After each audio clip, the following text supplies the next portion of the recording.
If you'll take your Bible and open to Ephesians, the book of Ephesians, which has got to be one of the most amazing books in the Bible, though I know it's not Luke, so this is different, of course, but I want to look at Ephesians today, and Ephesians chapter 3 specifically, which of course is not even the beginning of the book, but the middle, so that might seem kind of hard, but at the same time, it's kind of familiar, I think. This is a famous passage. It's one of my favorites for sure. Ephesians chapter 3, verses 14 to 21. And we're going to take about 3 weeks on this. I was going to try to do it in 2 weeks, but I couldn't. So we're going to take 3 weeks. And I'm still not going to say everything that I want to say because this is one of those passages that we definitely could be tempted to spend months on.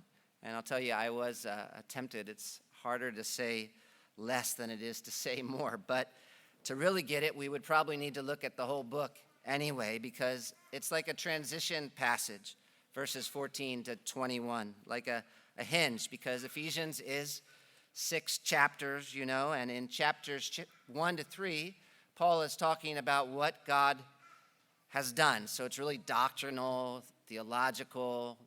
There's only one command, and it's to remember. And then in chapters 4 to 6, he turns a corner and is going to look at what we need to do. It's a little more practical, I guess you could say. There's definitely a lot more commands. And right in the middle, before he starts to get into exactly what the church needs to be doing, it's like he's stopping for a second and he's praying and he's worshiping. Those are the two things that he's doing in this passage. Though I guess technically he's not praying. He's describing what he prays about in verses 14 through 19. So it's more like a prayer report. And it's the second one that Paul gives in this letter, actually, because he begins by worshiping and then praying back in chapter 1. And here he's giving another one, and then he's worshiping in verses 20 and 21. So worship, then prayer, Ephesians 1. Prayer, then worship, Ephesians 3. And I want to look at what he prays about here and how he worships for the next couple weeks, because honestly, I need a little encouragement. I think we probably all need a little encouragement because it's exciting to be here at this new facility, for sure. Like, wow, if you're a dreamer, this is probably amazing for you. If you're thinking about our local church and why we exist, and you're looking around, there are all kinds of possibilities. You see, we've got lots of room to grow, and I know I'm excited about the training that can happen, pastors that can be raised up, missionaries sent out, churches planted, churches helped, relationships built, disciples made. There's a lot to do, and it's good to have a spot like this to do it. We're thankful for any way that God opens up an opportunity, because we exist for a purpose as a local church. And we know that we're not supposed to just sit back. We're supposed to be kind of aggressive. We've got just a short time here on earth, and we want to do as much as we can for Christ while we're here. And so it's definitely exciting to move and to be in a facility where we have some different options to dream and to dream big. But obviously, it's also a little scary. I mean, I'm a little scared being here. That's the truth. It's a big step. There are questions like, are we ready? There are lots of questions that we could be asking and maybe tempted even to start worrying about. We only take up a little bit of this room. It costs more. What if? And there's also new responsibilities that we've got as well on top of that. And that's one thing about pushing forward. There's going to be more responsibilities and a need for more people to serve and more planning and more thinking. And we probably all got a lot that we feel like we're doing already. And so you start looking at it and you think, can this happen? Is it possible for this to happen? It can start to get overwhelming. And whenever I start to get a little overwhelmed about the church, I tend to go back to a book like Ephesians? First of all, because it's a book that Paul wrote from prison. And so he was definitely facing some challenges. If I ever feel like I'm facing challenges, he was facing way more challenges. But still, from the moment that you open this letter, you see that he's really hopeful about what God is doing through the church. When it comes to God's plans for the church, there's no book like Ephesians. Even Paul seems impressed in chapter 3 by what he wrote. He says, when you read this, you can understand my insight into the mystery of Christ, which in other generations was not made known as it is now revealed. And so he's like, wow, what I just wrote, when you read that, it is big. It's really big. In fact, it's so big that honestly, nothing we could ever dream for our local church could be as big as the plan that God reveals here that he was accomplishing through Christ in the church. We're talking about something God planned before the beginning of the world. We're talking about a plan that has to do with God fixing all the problems in the world. We're talking about a plan that doesn't just have to do with us and our lives right now, but the whole course of human history. We're talking about a plan that doesn't just involve what we can see around us in this physical world, but involves God doing something in the supernatural world. It's like Paul pictures the universe as a stage in the book of Ephesians. This is a big stage, but the stage that Paul is describing here is much, much bigger. You can imagine a gigantic, universe-wide stage. And he says that on that stage, there are players or actors that you cannot see with your eyes. There are angels and demons and rulers and authorities. And God is using the church not just here, but there as well. And so really, we bring our dreams to Paul for our church, and we compare them to what he says about God's plan for the church. And there is no way any of our dreams are going to be bigger or more glorious than what he says God is actually doing in the church throughout these first 3 chapters. You want to plant a couple churches or revitalize some churches? How about being part of God summing up all things in Christ? You want to fill a building or something? How about being built together into a dwelling place of God by the Spirit? It's like a child who says to his dad, my dream is to drive to the next county someday. And the dad says, how about a trip to the moon? You're dreaming, but the dream is bigger, much, much bigger. And I don't think that the responsibilities we bring up are going to be any harder than the ones Paul starts talking about in chapters 4 to 6 either.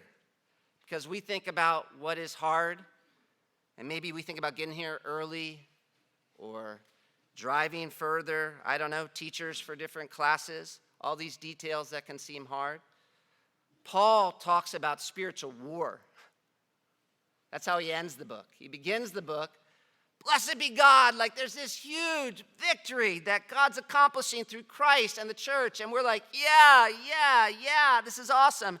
And then he ends the book, for our struggle is not against flesh and blood, but against the rulers, against the powers, against the world forces of this darkness, against the spiritual forces in the heavenly places. And we're like, whoa, Paul, what are we involved in here? This is too big for us. It's exciting, but it's also scary, much more exciting and scary than just moving to a new facility. As you look at what God's doing in the church, as you look at the responsibilities we have as a church, you could definitely see how we could start to look at each other and say, how is this possible for any of us as a local church? We need some encouragement, and we definitely can get it big time as we read what Paul writes in Ephesians chapter 3, verses 14 to 21, and listen as he worships God. But we're going to have to read it carefully and listen carefully because it's different than how we would normally think about scary, exciting situations with big responsibilities. And it's different than what we would normally think is really pressing for us to do when we face a new opportunity. And it's different than what we would normally think we need most if we're going to pull it off. And I want God to change the way that we normally respond. I normally respond, so not just we like you guys, but me. I want God to change the way that we normally respond to thinking about what God will do in the church in the future and our responsibilities to be more like how Paul does. That's where we're headed. It's the reason for this passage.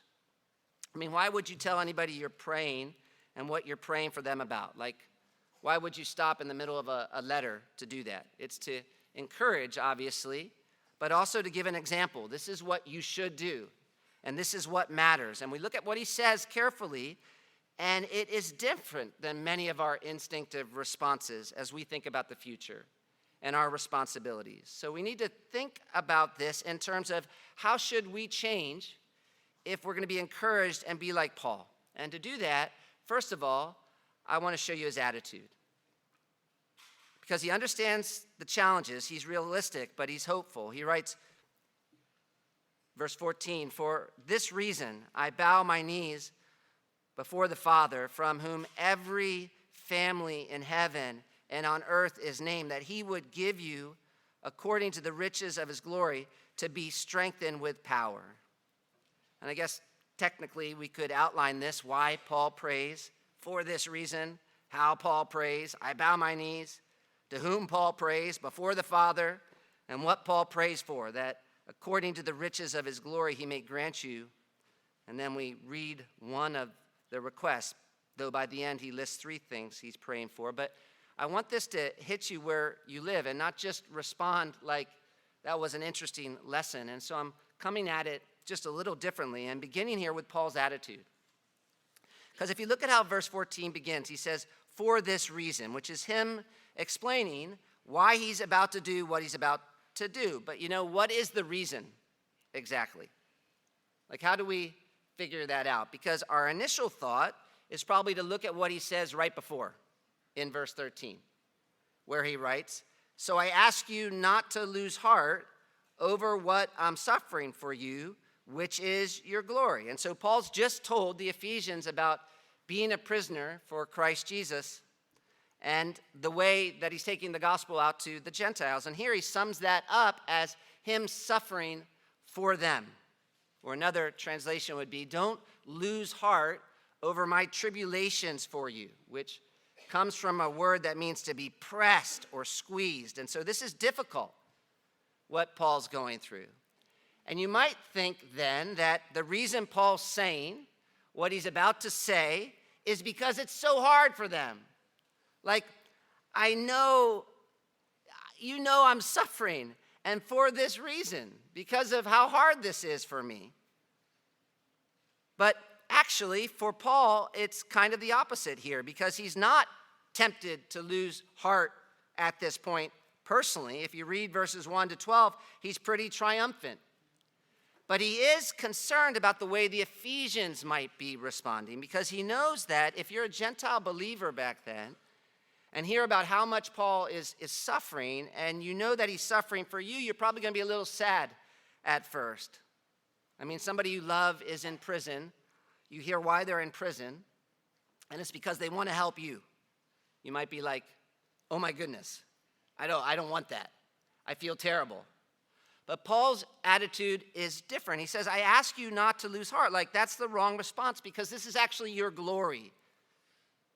Like, you need to know and even feel that God is doing something big for you in sending Paul out to suffer so you can be part of the church. That's glory. That's not a reason to lose heart. That's glory. Which is clearly a different way to think about what's going on, because, look, Paul's not denying that it's hard. He's in prison. He's not denying that there's a temptation people are going to face to lose heart, which is what sometimes people do. It's not that bad. It's fine. Paul's like, it's suffering. So he's thinking about what's happening realistically, and he understands that, yeah, this normally would be a reason to become discouraged if you just looked at the situation by itself. But you can't just look at it by itself. That's the thing. That would be a huge mistake. You can be realistic. This is what's going on. But as you look at the difficulties you might face for serving Jesus, you cannot leave the gospel out.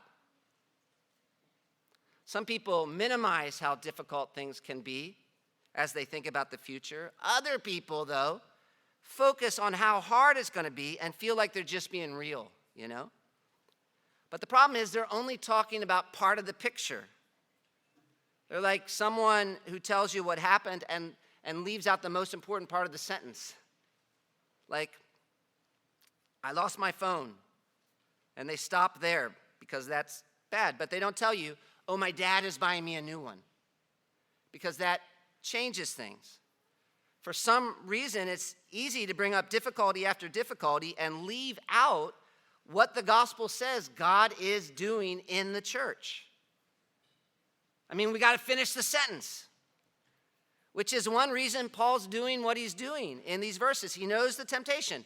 I don't want you to lose heart as you look at my circumstances, and for this reason But if we're going to get the full picture, we probably need to go back up a little further than verse 13, actually, because Paul is continuing here what he started to say back up in verse 1. And so verse 13 is probably a reason, just because it's so close, it's hard not to be thinking about that. But if you look up at verse 1, he says, for this reason there too, which is the same thing he says here, and the same exact Greek words he uses as well, which scholars say is a bit unusual way of saying for this reason. There's a more common way he could have said it. And you know, in verse 1, when he says for this reason, he doesn't actually tell us what after he does. He says, for this reason, I, Paul, what? And we have to wait until verse 14 for that. And so it's like a signal for this reason that what he just said was a digression. And now he's coming back to what he had been talking about before. And so we want to know the reason. We have to look up at Ephesians chapter 2, verses 19 through 22, where Paul's talking about this huge thing that God is doing in the church. He writes, so then you are no longer strangers and aliens, but you are fellow citizens with the saints and are of God's household, having been built on the foundation of the apostles and the prophets, Christ Jesus himself being the cornerstone, in whom the whole building being fitted together is growing into a holy temple in the Lord, in whom you also are being built together into a dwelling of God the Spirit. For this reason, I, Paul. And I guess what's striking me about what's going on is that, like I said, Paul's in prison as he writes this. And the Ephesian church was just a church, you know, filled with sinners. And even with some men who were going to start teaching some really weird things.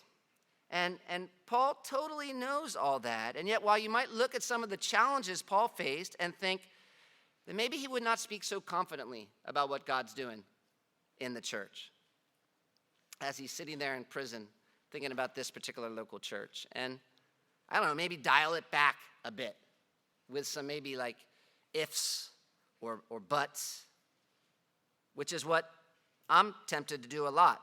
But he doesn't. He doesn't say, I see what God says about the church, and I look at my situation, and I look at you, and for this reason, I'm just like, what? We can't do this? He's realistic, yeah, but he's also hopeful, and he doesn't put any asterisks on God's plans. He's like, I'm in prison. He knows they've got issues. He's going to write 1st and 2nd Timothy to help them with those issues, but he's not discouraged because he's not looking at what's happening in the church just through what he sees with his eyes.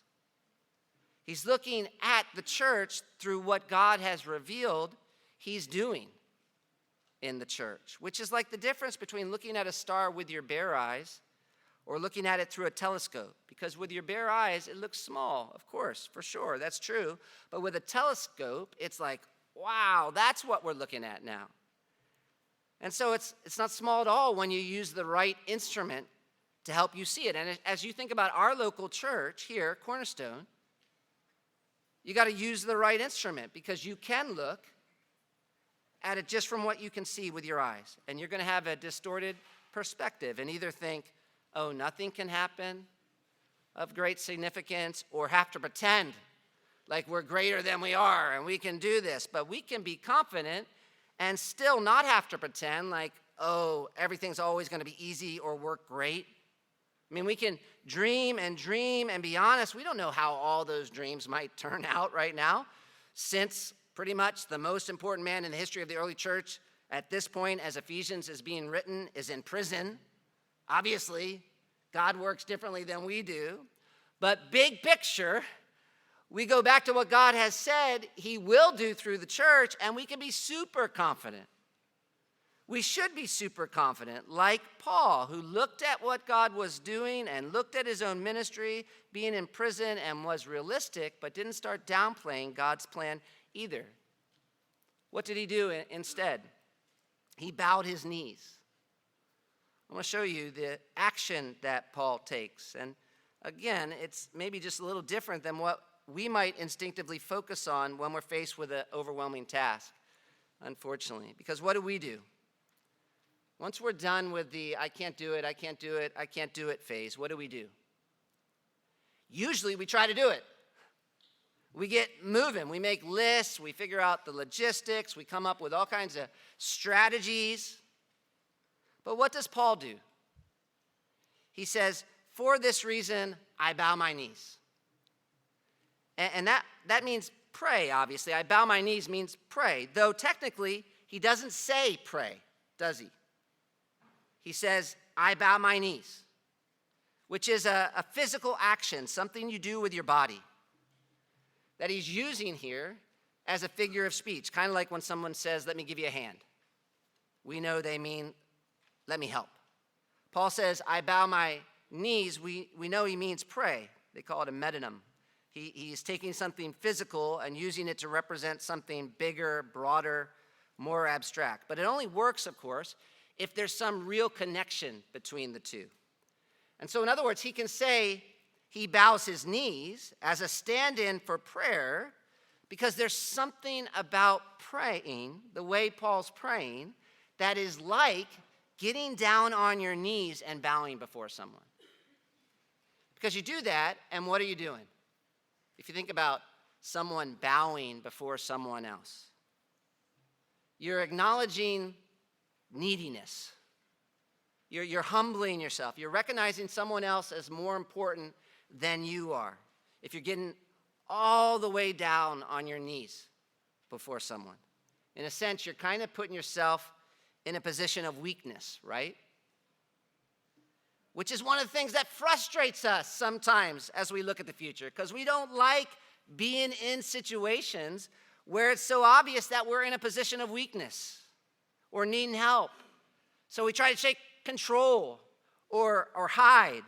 But what is so beautiful for us as Christians about moments that we experience in our lives where we look at what we're supposed to do and we know we can't do it, is that those moments are actually good for us. Because feeling needy, humbling ourselves before God, recognizing that he's more important and powerful than we are, is actually like the best place for us to be as a church. Where else should we be before God except on our knees? But a lot of times we're not, because we're not feeling so needy, which is kind of crazy. Because the truth is that doing the kinds of things we read about in the Bible should always, every single time, seem too big to us. Because really, absolutely everything we talk about doing for God that is important to do for God is impossible for people like us. And if we're not recognizing that, we're just not seeing life the way we should, and yet a lot of times we don't. That's the problem. If a church doesn't feel a little sense of desperation when it thinks about what it's supposed to do in this world, you have to wonder if it's really appreciating what it's supposed to do in this world. Like, are we shrinking it down to something so small and something we think we can manage because it feels better to us. But that is not better for us. We don't want to do that. And so, if we're put in a position where it feels like it's too much for us, good. Like, awesome, because now what? What do? We do what we should always be doing. We humble ourselves before God. That's the action we need to take. And the good news is that we're not getting on our knees before God and humbling ourselves like that because we're unsure about God's attitude towards us, which is maybe why we do it with humans. We're not sure how they're going to respond, but Paul's sure. In fact, the funny thing about the requests he makes here is that they're all things that he's already told us God is doing in the church. And so he's just taking what God promised back to him and saying, do it, which is really the heart of effective prayer. God, this is what you promised. We want it. Please do it. We need it. We can't do it. God, you have to do it. And so Paul's not getting on his knees because he's trying to get God to notice him or earn his favor, but instead he's getting on his knees because he knows he has it. And he knows that the way big, important things are accomplished for God in this world right now is by God accomplishing them as his people ask him for help, which is why I'm wanting to take advantage of this opportunity and this move to plead with you, to look at what the Bible says about the church and get on your knees for this church, Cornerstone. If this feels too big for us, let's lean into it. Let's not do what we might typically do when we think about big, scary opportunities and responsibilities and minimize or get super busy and try to control it through our own strategies. But go back and look at what God's plan is for the church because it's big. It's much bigger than anything we could ever dream or do. And if it's going to happen, he's got to do it. And he can because he's the one in charge of the whole world. Paul says, I bow my knees before the Father, from whom every family in heaven and on earth derives its name. And there is a lot in that little phrase that's deep, like families in heaven, and worth thinking about. But Paul is saying that God is the one above everyone else, the source of life, the authority. And he wants us to show that we believe that by making a priority of humbling ourselves before him and asking for help. And here specifically is what we need him to do most at Cornerstone. I'm going to show you third what Paul asked for because he makes three requests in verses 16 through 19. Though the English translation makes it a little confusing, but in the Greek there's a word that means in order that, which he uses 3 times and makes it kind of clear what he wants. He says, I bow my knees before the Father in order that he may grant you, verse 16, and in order that you may have strength to comprehend, verse 18, and in order that you may be filled with all the fullness of God. Those are his 3 requests. But unfortunately, even though there are 3 things he asked God for, we're only going to look at the first one today, and barely that one. But hopefully, at least it gives us a place to start pleading with God this week as we make this move. It should get us feeling needy. And that's good if we feel needy, weak. We don't have to be afraid of that. Feeling weak is not the same as feeling like there's no hope or everything's impossible. Because, everything is impossible. But still, there's something that we can do. We need to get on our knees and ask God for supernatural power. If you look at verse 16, Paul says, I bow my knees before the Father, that according to the riches of his glory, he may grant you to be strengthened with power. And riches of his glory is like the standard for the request. So I'm praying for you to be strengthened in a way that matches up with the riches of God's glory, which is clearly huge, because how much glory does God have? An infinite amount. And so what Paul is praying is big, and you can see how important Paul thinks us experiencing this kind of power is because of the way he repeats himself. He basically says the same thing twice, that according to the riches of his glory, he may grant you to be strengthened with power. And to be strengthened means what? It means to receive power from outside of you. To be strengthened assumes weakness or less strength at least, and somebody or something giving you power. And so Paul's basically saying, I want you to receive power from outside of you with power. And so he's kind of saying the same thing twice, actually, and he repeats himself like that for emphasis. And I think we really need to hear this particular emphasis nowadays, because we tend to approach life as if God were not involved in what's going on down here, and that everything depends on us and what we're able to do by ourselves. Maybe you've heard of the phrase social imaginary. Social imaginary is kind of the way you look at the world just without even, you're taught to look at the world without even realizing that you were taught that. It's like the air you breathe. And so it's just like you'll meet somebody who's quoting this philosopher Rousseau, but he doesn't even know Rousseau. He doesn't even know the name of Rousseau, but it's the air that he picks up. He looks at the world this way. Our social imaginary right now is a materialistic world where like everything's up to us. Everything's physical. There's nothing supernatural. And that, of course, we have to understand is a very different approach to life than Paul's. It makes it hard for us to read a verse like this and get any encouragement from it because we're just so immersed in this materialistic view of the world. And yet, if that's our approach, it makes sense that everything is always going to seem like a huge burden. Unless you're like delusional. Because if you look at us on our own, we are weak. And we don't have a lot of natural strength. In fact, we're probably weaker than we think we are. And so you tell us we need to do something and start to describe it as something like big, and we're like, I can't do that. How can you ask me to do that? It's going to be so hard for me to do that. And we try to shrink it down maybe because we know we need power. And that's right, we do need power, and we know we don't have it. And on our own, that's probably right too. We may not be strong enough. But do we believe we're on our own? That's the question. Do we believe that God can strengthen us? Because Paul does. Otherwise, I don't think he's going to be nearly as hopeful as he looks at the Ephesian church or any church. Because he's not naive about what we're able to do as a church. But when Paul thinks about what we're able to do as a church, he doesn't simply think about what we're able to do as a church. He thinks about what God is able to do.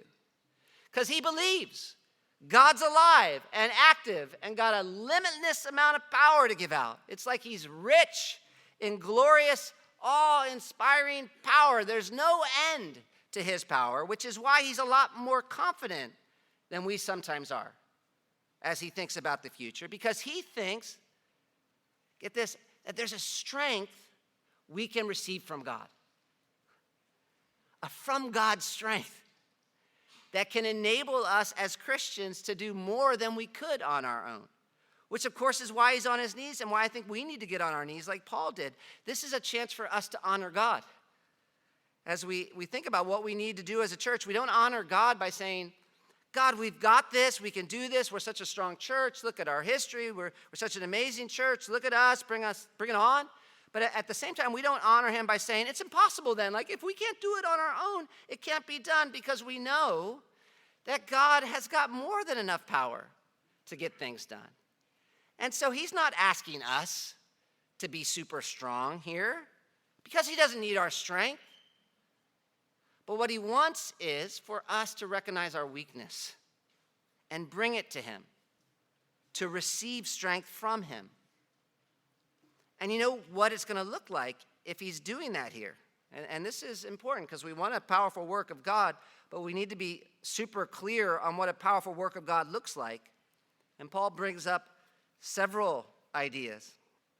And of course, I don't have time to dive into them the way I'd like, but for now, just notice that one, Paul says, is that it's power you receive through his Spirit in your inner being.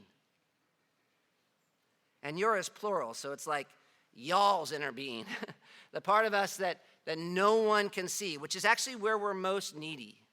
That's the thing. You ask Paul, and to Paul, it's not outer weakness that is our primary problem. That's not where we need to be strengthened. if we're talking about how we can really thrive as believers and as a church, we know we need power, but we have to be careful because we're so used to focusing on the outer man that sometimes when we talk about power, we're thinking about us needing superficial, external stuff that we can see with our eyes to be able to do what God's calling us to do. And we don't always have that. And so we think about the future and we're like, we got to get this, we got to get this if we're going to be this church that God wants us to be. And we feel a little desperate if we don't have it. But really, whether we do or whether we don't, shouldn't stress us out or make us worried, like, can we do this? Because that's not the kind of power we need. What we need is for God to do a deep down, powerful, transforming work in our inner person. And we've got a lot of hope for that if we look at this passage, because you see that Paul's talking about the Spirit, who is God. And really, he's talking about God the Father too, because he says God the Father through the Spirit. And what's he praying they'll be doing? He's praying God's Spirit will work on our spirit, which is just awesome, right? Because it means that Paul assumes something's going on inside of us that is bigger than what we can see with our eyes or like put under a microscope. Because, I can't see the Spirit of God. And I can't see my soul either. But that doesn't mean they're not real, because I've got revelation here.